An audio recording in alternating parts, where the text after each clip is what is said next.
അമിത്തിന്റെ car ആ വലിയ ബംഗ്ലാവിന്റെ പോർച്ചിൽ വന്നു നിന്നു.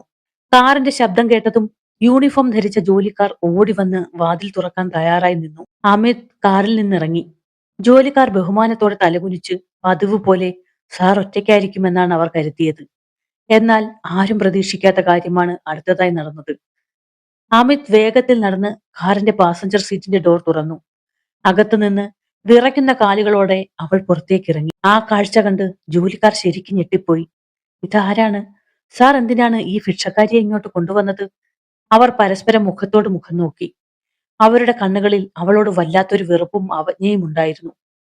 അവൾക്ക് ആ വലിയ വീടും ചുറ്റും നിൽക്കുന്ന ആളുകളെയും കണ്ട് ഭയം തോന്നി. അവൾ തിരിഞ്ഞ് കാറിനുള്ളിലേക്ക് തന്നെ കയറാൻ ശ്രമിച്ചു. പക്ഷേ അമിത് അവളുടെ കൈകളിൽ മുറുകെ പിടിച്ചു. അപ്പോഴാണ് ജോലിക്കാർ ആ കാഴ്ച കണ്ടത്. ചെളി പിടിച്ച അവളുടെ വിരലിൽ മൽഹോത്ര കുടുംബത്തിലെ പരമ്പരാഗതമായ കോടികൾ വിലമതിക്കുന്ന ആ വജ്രമോതിരം തിളങ്ങുന്നു.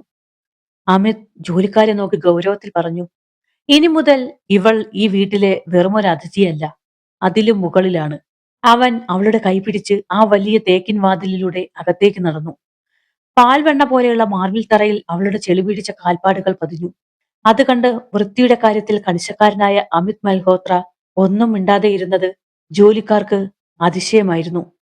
പക്ഷേ അമിത് അതൊന്നും ശ്രദ്ധിച്ചില്ല.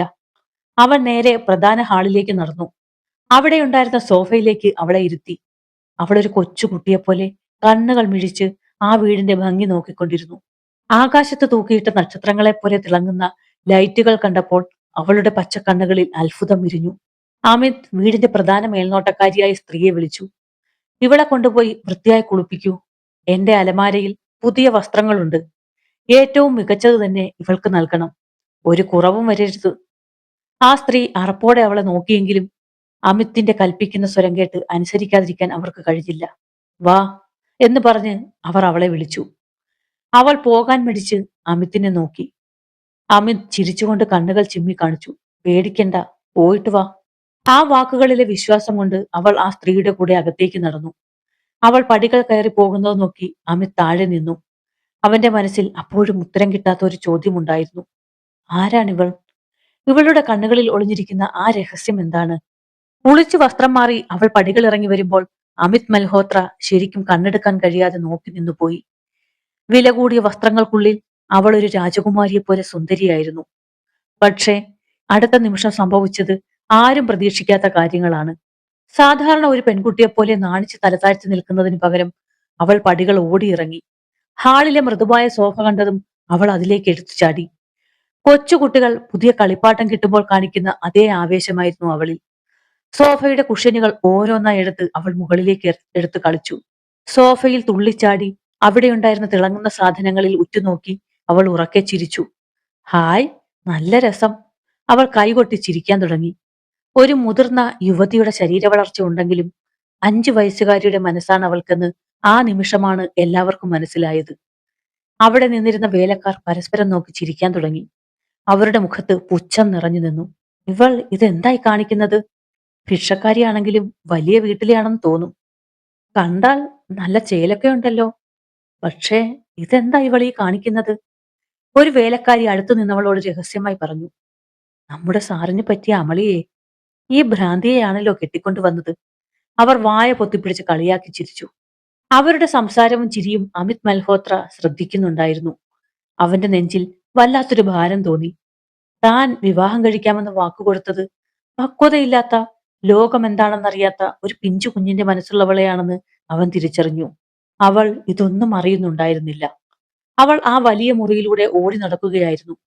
ഇടയ്ക്ക് വലിയ കണ്ണാടിയിൽ നോക്കി സ്വന്തം രൂപം കണ്ട് കുട്ടികളെ പോലെ ചിലച്ചു.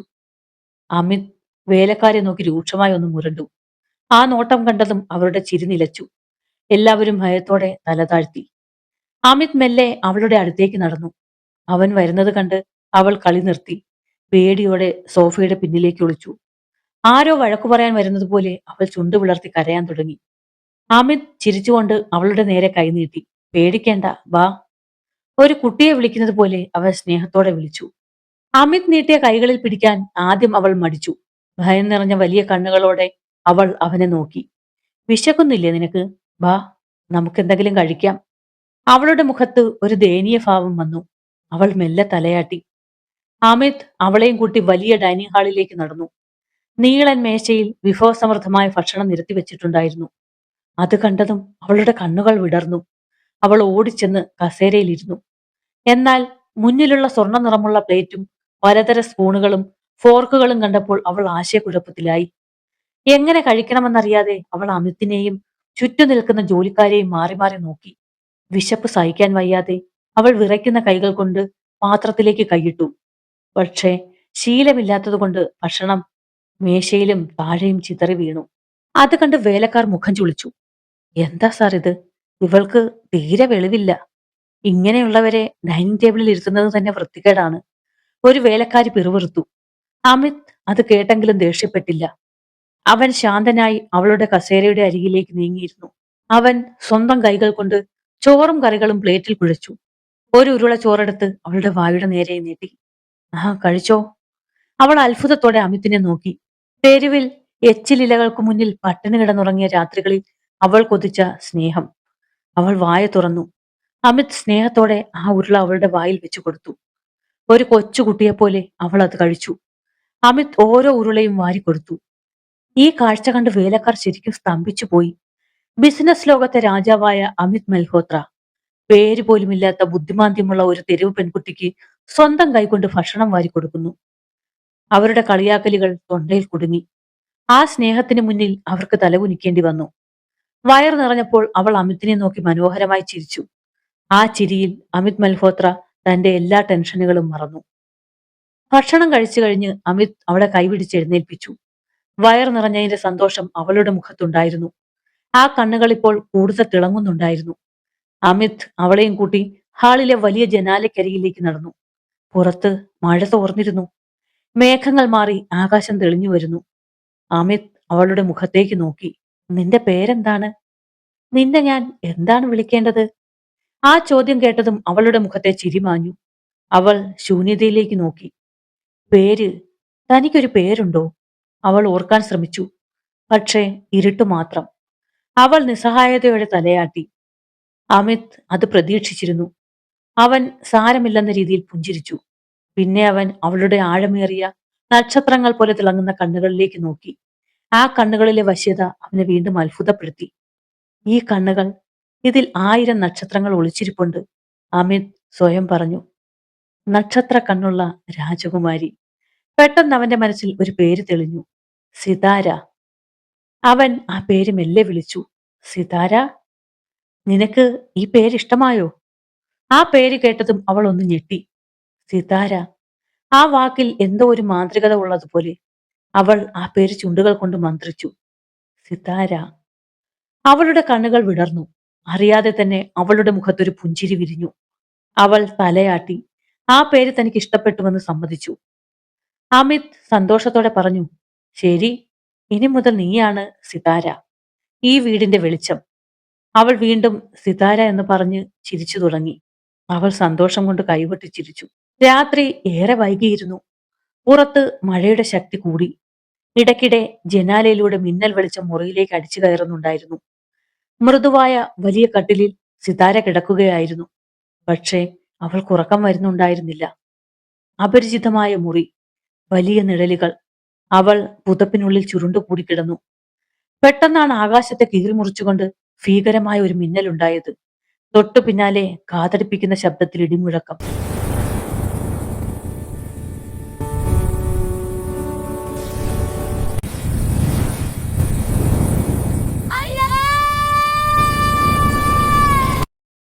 അവൾ അലറിക്കരഞ്ഞു. ആ ശബ്ദത്തിൽ എന്തോ വലിയ അപകടം നടന്നതുപോലെയുള്ള ഭീതി ഉണ്ടായിരുന്നു. പഴയ ഏതോ ദുരന്തത്തിന്റെ ഓർമ്മകൾ അവളിൽ പേടിപ്പെടുത്തുന്നത് പോലെ. തൊട്ടടുത്ത മുറിയിലായിരുന്ന അമിത് ആ നിലവിളി കേട്ട് ഞെട്ടിത്തെറിച്ചു. അവൻ വേഗം സിതാരയുടെ മുറിയിലേക്ക് വന്നു. വാതിൽ തുറന്നപ്പോൾ കണ്ട കാഴ്ച അവന്റെ ഹൃദയം തകർക്കുന്നതായിരുന്നു. കട്ടിലിന്റെ ഒരു മൂലയിൽ ചെവികൾ രണ്ടും കൈകൊണ്ട് അമർത്തിപ്പിടിച്ച് വിറച്ചു വിറച്ച് കരയുന്ന സിതാര. അമിത് ഓടിച്ചെന്ന് അവളെ തൊട്ടു. അവന്റെ സ്പർശനം അറിഞ്ഞതും അവൾ ചാടി എഴുന്നേറ്റ് അവനെ വട്ടം പിടിച്ചു. ഒരു കൊച്ചുകുട്ടി അച്ഛനെ കെട്ടിപ്പിടിക്കുന്നത് പോലെ അവൾ അവന്റെ നെഞ്ചിലേക്ക് മുഖം പൂഴ്ത്തി. അവളുടെ ശരീരം പേടി കൊണ്ട് വിറയ്ക്കുന്നുണ്ടായിരുന്നു. പേടിയാവുന്നു, പോകല്ലേ, എന്നെ വിട്ടു പോകല്ലേ. അവൾ അവന്റെ ഷർട്ടിൽ മുറുകെ പിടിച്ചു കരഞ്ഞു. അവളുടെ കണ്ണുനീർ അവന്റെ നെഞ്ചു നനച്ചു. ആ നിമിഷം അമിത് മൽഹോത്ര എന്ന ബിസിനസ്സുകാരൻ വെറുമൊരു മനുഷ്യനായി മാറി. അവൻ അവളെ ചേർത്ത് പിടിച്ചു. അവളുടെ മുടിയിൽ തടവിക്കൊണ്ട് അവൻ ആശ്വസിപ്പിച്ചു. ഇല്ല, ഞാൻ എങ്ങും പോകില്ല. പേടിക്കണ്ട, ഞാൻ ഇവിടെ ഇല്ലേ. അവന്റെ ഹൃദയമിടിപ്പ് കേട്ടപ്പോൾ അവൾക്ക് സാവധാന ആശ്വാസം തോന്നി തുടങ്ങി. പുറത്ത് ഇടിമുഴക്കം തുടരുന്നുണ്ടായിരുന്നുവെങ്കിലും അമിത്തിന്റെ കൈകൾക്കുള്ളിൽ അവൾ സുരക്ഷിതയായിരുന്നു. ആ സുരക്ഷിതത്വത്തിൽ മെല്ലെ മെല്ലെ അവളുടെ കരച്ചിൽ നിലച്ചു. അവനെ വിടാതെ തന്നെ അവന്റെ നെഞ്ചിൽ ചാരിയിരുന്ന് അവൾ എപ്പോഴോ ഉറങ്ങിപ്പോയി. അവളെ കട്ടിലിൽ കിടത്താൻ ശ്രമിച്ചെങ്കിലും അവൾ അവനെ കൈവിടുന്നുണ്ടായിരുന്നില്ല. ഒടുവിൽ നിവർത്തിയില്ലാതെ അമിത് ആ കട്ടിലിന്റെ അരികിൽ അവൾക്ക് കൂട്ടിരുന്നു. അവളുടെ കൈവിരലുകൾ അപ്പോഴും അമിത്തിന്റെ കൈകളിൽ മുറുകെ പിടിച്ചിരുന്നു. പുറത്തെ മഴയുടെ ശബ്ദം കുറഞ്ഞു തുടങ്ങി. മുറിയിൽ നേർത്ത നിശബ്ദത പരന്നു. രാത്രി വിളക്കിന്റെ അരണ്ട വെളിച്ചത്തിൽ ഉറങ്ങുന്ന സിതാരയുടെ മുഖത്തേക്ക് നോക്കി അമിത് അവിടെ തന്നെ ഇരുന്നു. അവളുടെ മുഖത്ത് ഇപ്പോൾ പേടിയില്ല. പകരം സുരക്ഷിതമായ കൈകളിൽ എത്തിപ്പെട്ടതിന്റെ സമാധാനം മാത്രം. അവൻ സ്വയം ചോദിച്ചു, എന്താണ് താൻ ഈ ചെയ്തത്?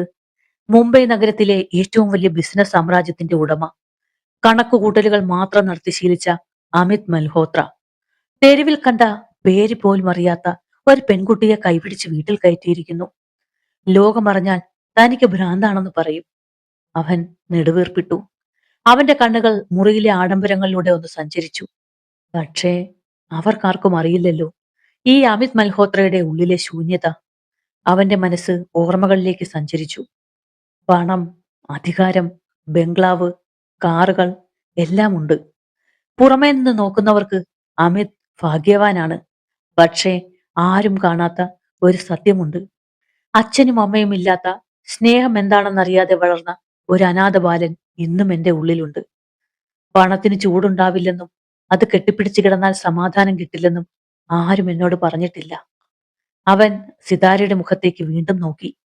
ഇന്ന് ആ സിഗ്നലിൽ വെച്ച് മഴയത്ത് വിറച്ചു നിൽക്കുന്ന ഇവളെ കണ്ടപ്പോൾ, ആ കണ്ണുകളിലെ നിസ്സഹായത കണ്ടപ്പോൾ എനിക്ക് തോറ്റത് ഞാനല്ല, എന്റെ ഏകാന്തതയാണ്. ഇവളുടെ കണ്ണുകളിൽ ഞാൻ കണ്ടത് എന്നെ തന്നെയായിരുന്നു. ആൾക്കൂട്ടത്തിനിടയിൽ ഒറ്റപ്പെട്ടു പോയ ആരെങ്കിലും ഒന്ന് ചേർത്ത് പിടിച്ചിരുന്നെങ്കിൽ എന്നാഗ്രഹിക്കുന്ന അതേ ഏകാന്തത. അവൻ അവളുടെ മുടിയിഴകളിൽ മെല്ലെ തലോടി.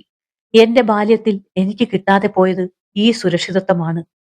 ഇടിമിന്നൽ പേടിച്ച് കരഞ്ഞപ്പോൾ ഓടിച്ചെന്ന് കെട്ടിപ്പിടിക്കാൻ എനിക്ക് ആരുമില്ലായിരുന്നു. ആ വലിയ വീടിന്റെ ഇരുളടഞ്ഞ മുറിയിൽ ഒറ്റയ്ക്കിരുന്ന് കരഞ്ഞ ആ പഴയ അമിത്താണ് ഇന്ന് നിനക്ക് മുന്നിൽ തോറ്റുപോയത്. അവന്റെ കണ്ണുകൾ അല്പം നനഞ്ഞു. ഇവളെ എനിക്ക് ഉപേക്ഷിക്കാൻ കഴിയില്ല. കാരണം ഇവളെ രക്ഷിക്കുമ്പോൾ ഞാൻ രക്ഷിക്കുന്നത് എന്നെ തന്നെയാണ്, എന്റെ ഉള്ളിലെ അനാഥത്വത്തെയാണ്. അവന്റെ കയ്യിലുള്ള പിടിമുറുക്കിക്കൊണ്ട് അവൾ ഉറക്കത്തിലൊന്ന് ഞരങ്ങി. അമിത് ഒരു പുഞ്ചിരിയോടെ ആ കസേരയിലേക്ക് ചാരിയിരുന്നു. വർഷങ്ങൾക്ക് ശേഷം ആ രാത്രി അമിത് മൽഹോത്രയും സമാധാനത്തോടെ ഉറങ്ങി. അങ്ങനെ ഒരാഴ്ച കഴിഞ്ഞു. വീട്ടിലെ ഹാളിൽ സോഫയിലിരുന്ന് കളിക്കുകയായിരുന്നു സിതാര. അമിത് അവൾക്ക് വാങ്ങിക്കൊടുത്ത പുതിയ കളിപ്പാട്ടങ്ങൾ കണ്ട് അവളുടെ കണ്ണുകളിൽ അത്ഭുതം വിരിയുന്നുണ്ടായിരുന്നു. പെട്ടെന്നാണ് മുറ്റത്ത് ഒരു കാർ വന്ന് നിന്ന ശബ്ദം കേട്ടത്. കാറിന്റെ ഡോർ വലിച്ചടയ്ക്കുന്ന ശബ്ദത്തിൽ തന്നെ വന്ന ആളുടെ ദേഷ്യം വ്യക്തമായിരുന്നു. അമിത് മൽഹോത്രയുടെ അമ്മായി, തറവാട്ടിലെ മഹിമയിലും പണത്തിലും അഹങ്കരിക്കുന്ന സ്ത്രീ. അവർ കൊടുങ്കാറ്റ് പോലെ വീടിനകത്തേക്ക് കയറി വന്നു. എടാ അമിതേ! ശബ്ദം കേട്ട് അമിത് കോണിപ്പടികൾ ഇറങ്ങി വന്നു. അമ്മായിയുടെ കണ്ണുകൾ നേരെ പോയത് സോഫയിലിരിക്കുന്ന സിതാരയുടെ നേർക്കാണ്. നാട്ടുകാർ പറയുന്നത് സത്യമാണോ അമിതേ? തെരുവിൽ അലഞ്ഞു തിരിഞ്ഞു നടന്ന ഏതോ ഒരു ഭിക്ഷക്കാരിയെ നീ ഈ മൽഹോത്ര കുടുംബത്തിലേക്ക് കെട്ടിക്കൊണ്ടുവന്നെന്ന്. അവർ സിതാരയുടെ അടുത്തേക്ക് ചെന്നു. സിതാര ഒന്നും മനസ്സിലാകാതെ പേടിയും കൗതുകവും നിറഞ്ഞ കണ്ണുകളോടെ അവരെ നോക്കി. അമ്മായി സിതാരയെ അടിമുടിയൊന്ന് നോക്കി. എന്നിട്ട് പുച്ഛത്തോടെ പറഞ്ഞു, ഈ കോലത്തെയാണോ നീ ഈ കുടുംബത്തിലേക്ക് കൊണ്ടുവന്നത്? നിനക്ക് നാണമില്ലേ? നമ്മുടെ കുടുംബത്തിന്റെ അന്തസ്സ് കളയാനായിട്ട്. അമ്മായിയുടെ ഉച്ചത്തിലുള്ള സംസാരം കേട്ട് സിതാര പേടിച്ചു. അവൾ കയ്യിലിരുന്ന പാവക്കുട്ടിയെ നെഞ്ചോട് ചേർത്ത് പിടിച്ചു. അവൾക്കൊന്നും മനസ്സിലാവുന്നുണ്ടായിരുന്നില്ല. ഈ സ്ത്രീ എന്തിനാണ് തന്നെ നോക്കി ഇങ്ങനെ ആക്രോശിക്കുന്നതെന്ന് അവൾ അത്ഭുതപ്പെട്ടു. അവൾ നിഷ്കളങ്കമായി അമ്മായിയെ നോക്കി ചോദിച്ചു, ആന്റി, ആന്റി എന്തിനാ വഴക്കു പറയുന്നത്? പാവക്കുട്ടി വേണോ? അവൾ തന്റെ കയ്യിലിരുന്ന പാവയെ അമ്മായിക്ക് നേരെ നീട്ടി. ആ പ്രവൃത്തി അമ്മായിയെ കൂടുതൽ ദേഷ്യം പിടിപ്പിച്ചു. എടീ, നിനക്കെന്നെ കളിയാക്കാൻ മാത്രം ധൈര്യമായോ? അമ്മായി അവളുടെ നേരെ കൈ ഓങ്ങി. അമ്മായി! അമിത്തിന്റെ ഗർജനം ആ ഹാളിൽ മുഴങ്ങി. അവൻ ഓടി വന്ന് അമ്മായിക്കും സിതാരയ്ക്കും ഇടയിൽ ഒരു മതിൽ പോലെ നിന്നു. ഇവിടെ വെച്ച്, എന്റെ വീട്ടിൽ വെച്ച് എന്റെ ഭാര്യയുടെ നേരെ വിരൽ ചൂണ്ടാൻ ആർക്കും അധികാരമില്ല. അമ്മായിക്കാണെങ്കിൽ പോലും. അമിത്തിന്റെ കണ്ണുകളിലെ തീ കണ്ട് അവർ ഒന്ന് ഞെട്ടി. അവൻ വീണ്ടും തുടർന്നു. അമ്മായി, പറയുന്നതൊന്നും മനസ്സിലാക്കാനുള്ള ശേഷി ആ പാവത്തിനില്ല. കണ്ടില്ലേ, അമ്മായി വഴക്കു പറയുമ്പോഴും സ്നേഹത്തോടെ കളിപ്പാട്ടം തരുന്ന അവളുടെ മനസ്സ് കൊച്ചു കുട്ടികളുടെ മനസ്സാണ് അവൾക്ക്. അവളെ ഉപദ്രവിക്കാൻ ഞാൻ സമ്മതിക്കില്ല. അമ്മായിക്ക് വീണ്ടും ദേഷ്യം സഹിക്കാനായില്ല. അവർ അമിത്തിനെ നോക്കി വിരൽ ചൂണ്ടി. നീ ചെയ്തത് ശരിയല്ല അമിത്തെ. വലിയ തെറ്റാണ്. കുപ്പത്തൊട്ടിയിൽ കിടന്നതിനെ എടുത്ത് കൊട്ടാരത്തിൽ വെച്ചാൽ അത് സ്വർണമാവില്ല. നീ ഇതിനൊക്കെ കണക്ക് പറയേണ്ടി വരും. നാട്ടുകാരുടെ മുന്നിൽ ഞങ്ങളെ നാണം കെടുത്താനായിട്ട്. അവർ വെറുപ്പോടെ സിതാരയെ ഒന്നുകൂടി നോക്കി. ഇവൾ ഈ വീടിനൊരു ശാപമായിരിക്കും. നോക്കിക്കോ. അത്രയും പറഞ്ഞ് അവർ വന്നതിനേക്കാൾ വേഗത്തിൽ പുറത്തേക്ക് പോയി. അവർ പോയതും സിതാര അമിത്തിന്റെ ഷർട്ടിൽ പിടിച്ചു വലിച്ചു. അമിത്, ആ ആന്റി എന്തിനാ പോയത്? പാവക്കുട്ടി വേണ്ടെന്ന് പറഞ്ഞാ മതിയായിരുന്നല്ലോ. അവളുടെ ആ ചോദ്യം കേട്ടപ്പോൾ അമിത്തിന്റെ കണ്ണു നിറഞ്ഞു. ലോകം മുഴുവൻ അവളെ വെറുത്താലും താൻ കൂടെ ഉണ്ടാകുമെന്ന് അവൻ മനസ്സിൽ ഉറപ്പിച്ചു. സിതാര മുകളിലെ മുറിയിലേക്ക് പോയി. അമിത് ഹാളിൽ ചിന്താമഗ്നനായിരുന്നു. അമ്മായി പോയതോടെ വീട്ടിൽ സമാധാനം തിരികെ വന്നിരുന്നു. അമിത് ഹാളിൽ ഫയലുകൾ നോക്കിക്കൊണ്ടിരിക്കുകയായിരുന്നു. കുറച്ചു കഴിഞ്ഞപ്പോൾ മുകളിൽ നിന്ന് സിതാര കോണിപ്പടികൾ ഇറങ്ങി വരുന്നത് അമിത് കണ്ടു. അവൾ വേഗത്തിൽ ഓടി ഇറങ്ങുകയായിരുന്നു. സിതാര, പതുക്കെ, വീഴും, അമിത് വിളിച്ചു പറഞ്ഞു. പക്ഷേ അത് കേൾക്കുന്നതിന് മുൻപേ പടികളിൽ എവിടെയോ അവളുടെ കാലൊന്ന് തെന്നി. ബാലൻസ് കിട്ടാതെ അവൾ മുന്നോട്ടാഞ്ഞു. പിടിവള്ളി കിട്ടാതെ അവളുടെ തല സ്റ്റെയർകേസിന്റെ തടിയിലുള്ള കൈവരിയിൽ ശക്തമായി ഇടിച്ചു. ഒരു ഞരക്കത്തോടെ അവൾ പടിയിൽ ഇരുന്നു പോയി. അമിത് നെഞ്ചിടിപ്പോടെ ഓടിച്ചെന്നു. സിതാര. അവൻ അവളുടെ അടുത്തിരുന്ന് മുഖമുയർത്തി നോക്കി. നെറ്റിയിൽ ഇടിച്ച ഭാഗം ചുമന്നു വരുന്നുണ്ടായിരുന്നു. നല്ലോണം വേദനിച്ചോ? നോക്കട്ടെ. അമിത് ആവലാതിയോടെ അവളുടെ തലയിൽ തൊടാൻ കൈനീട്ടി. പക്ഷേ അപ്രതീക്ഷിതമായ ഒന്ന് സംഭവിച്ചു. അവൾ അമിത്തിന്റെ കൈ പെട്ടെന്ന് തട്ടിമാറ്റി. അമിത് ഞെട്ടിപ്പോയി. അവൻ അവളുടെ മുഖത്തേക്ക് നോക്കി. ആ നിമിഷം അത് അമിത് കണ്ടു ശീലിച്ച 5 വയസ്സുകാരിയുടെ നിഷ്കളങ്കമായ മുഖമായിരുന്നില്ല. അവളുടെ കണ്ണുകളിൽ വല്ലാത്തൊരു ഗൗരവം. ശരീരഭാഷ ആകെ മാറിയിരുന്നു. മുതിർന്ന, പക്വതയുള്ള, തന്റേടമുള്ള ഒരു സ്ത്രീയെ പോലെ അവൾ അമിത്തിനെ ഉറ്റുനോക്കി. അവൾ പരുക്കൻ ശബ്ദത്തിൽ ചോദിച്ചു, ആരാ സിതാര? നിങ്ങൾ ആരാണ്? Who are you? അമിത് അന്തം വിട്ടുപോയി. സിതാര, ഇത് ഞാനാണ് അമിത്. നിനക്കെന്നെ? അവൾ പുരികം ചുളിച്ചു. ചുറ്റുമുള്ള വീട് വീക്ഷിച്ചുകൊണ്ട് അവൾ വീണ്ടും ചോദിച്ചു, ഞാനെങ്ങനെ ഇവിടെ എത്തി? ആരാണ് സിതാര? നിങ്ങൾ എന്നെ എന്തിനാണ് ഇങ്ങനെ വിളിക്കുന്നത്? അവളുടെ ശബ്ദത്തിലോ നോട്ടത്തിലോ കുട്ടികളുടേതായ യാതൊരു ലക്ഷണവും ഉണ്ടായിരുന്നില്ല. അവളുടെ ശബ്ദത്തിലോ നോട്ടത്തിലോ പക്വതയില്ലാത്ത ഒരു പെരുമാറ്റവും ഉണ്ടായിരുന്നില്ല. തികച്ചും നോർമലായ ഒരു പെൺകുട്ടി സംസാരിക്കുന്നത് പോലെയായിരുന്നു അത്. അമിത് ഭയത്തോടെ അവളുടെ തോളിൽ പിടിച്ചു കുലുക്കി. എന്താ എന്താ നിനക്ക് പറ്റിയത്? നീ എന്തൊക്കെയായി പറയുന്നത്? അവൻ കുലുക്കിയപ്പോൾ അവൾക്ക് തലവേദനിച്ചതുപോലെ തോന്നി. അവൾ കണ്ണുകൾ മുറുകെ അടച്ചു. അവൾ നെറ്റിയിൽ കൈവച്ചു. അമിത് പേടിച്ചു പോയി. എന്തു പറ്റി? തല കറങ്ങുന്നുണ്ടോ? ഒരു നിമിഷം, വെറും ആ ഒരു നിമിഷം കൊണ്ട് അവളുടെ ഭാവം വീണ്ടും മാറി. കണ്ണു തുറന്നപ്പോൾ ആ ഗൗരവം മാഞ്ഞു പോയിരുന്നു. പഴയ ആ പേടി നിറഞ്ഞ നിഷ്കളങ്കമായ കണ്ണുകൾ തിരിച്ചു വന്നു. അവൾ ചുണ്ടു പിളർത്തിക്കൊണ്ട് അമിത്തിനെ നോക്കി. അമിത്, നോവുന്നു എനിക്ക്. ഒരു കൊച്ചുകുട്ടിയെപ്പോലെ അവൾ പരാതി പറഞ്ഞു. അമിത് ശരിക്കും വിയർത്തുപോയി. തൊട്ടു മുൻപ് തന്നെ രൂക്ഷമായി നോക്കി ആരാ സിതാര എന്ന് ചോദിച്ച പെൺകുട്ടി എവിടെ? ഇപ്പോൾ കാണുന്ന ഈ കൊച്ചുകുട്ടി എവിടെ? ഇത് വെറുമൊരു വീഴ്ചയുടെ ആഘാതമല്ലെന്ന് അമിത് ഉറപ്പിച്ചു. അവളുടെ ഉള്ളിൽ മറ്റാരോ ഉണ്ട്. ഇടയ്ക്കിടെ പുറത്തു വരാൻ വെമ്പുന്ന പഴയ വ്യക്തിത്വം. ഈ ഭയമാണ് അമിതിനെ ഉടൻ തന്നെ ഡോക്ടർ വർമ്മയെ വിളിക്കാൻ പ്രേരിപ്പിച്ചത്. സിതാരയുടെ മുറിയിൽ ഡോക്ടർ വർമ്മ പരിശോധനകൾ നടത്തുകയായിരുന്നു. അപ്പോഴും അവൾ അതൊന്നും ശ്രദ്ധിക്കാതെ ജനാലയിലൂടെ പുറത്തെ പൂമ്പാറ്റകളെ നോക്കി കൈകൊട്ടി ചിരിക്കുകയായിരുന്നു. തനിക്ക് ചുറ്റും എന്താണ് നടക്കുന്നതെന്നോ തന്റെ തലയ്ക്കുള്ളിൽ എന്താണെന്നോ ഉള്ള യാതൊരു ബോധവും ആ പാവത്തിനുണ്ടായിരുന്നില്ല. പരിശോധനകൾ കഴിഞ്ഞ് ഡോക്ടർ സ്റ്റെതസ്കോപ്പ് മാറ്റിവെച്ചു. അദ്ദേഹത്തിന്റെ മുഖം വല്ലാതെ മുറുകിയിരുന്നു. അമിത് ആകാംക്ഷയോടെ ചോദിച്ചു, എന്താ ഡോക്ടർ? അവൾക്ക് എന്താ പറ്റിയത്? ഡോക്ടർ വർമ്മ ഒരു നെടുവീർപ്പിട്ടു. എന്നിട്ട് സിതാര കേൾക്കാതിരിക്കാൻ അമിതിനെയും കൂട്ടി മുറിക്ക് പുറത്തേക്ക് വന്നു. അമിത്, കാര്യങ്ങൾ നീ വിചാരിക്കുന്നത് പോലെ നിസ്സാരമല്ല. ഡോക്ടർ ഗൗരവത്തോടെ പറഞ്ഞു. ഇതൊരു സാധാരണ ഓർമ്മക്കുറവോ മാനസിക രോഗമോ അല്ല. ഡോക്ടർ ഒന്ന് നിർത്തി. അമിത് പേടിയോടെ ഡോക്ടറെ നോക്കി. എന്താണ് ഡോക്ടർ? അമിത്, കാര്യങ്ങൾ നീ വിചാരിക്കുന്നത്ര നിസ്സാരമല്ല. ഡോക്ടർ ഗൗരവത്തോടെ പറഞ്ഞു. ഇതൊരു സാധാരണ ഓർമ്മക്കുറവോ മാനസിക രോഗമോ അല്ല. പക്ഷേ ഡോക്ടർ ഒന്ന് നിർത്തി. അമിത് പേടിയോടെ ഡോക്ടറെ നോക്കി. ഈ കഥയുടെ തുടർഭാഗത്തിനായി എല്ലാവരും സബ്സ്ക്രൈബ് ചെയ്ത് അടുത്ത വീഡിയോയ്ക്ക് വേണ്ടി കാത്തിരിക്കുക. വീഡിയോ ഇഷ്ടപ്പെട്ടെങ്കിൽ ലൈക്ക്, ഷെയർ ആൻഡ് സബ്സ്ക്രൈബ് ചെയ്ത് സപ്പോർട്ട് ചെയ്യണേ. മിസ്സാകാതിരിക്കാൻ ആ ബെൽ ബട്ടൺ കൂടി അമർത്തുക. നിങ്ങളുടെ വിലയേറിയ അഭിപ്രായങ്ങൾ കമന്റായി രേഖപ്പെടുത്തുകയും വേണം. Thank you for watching.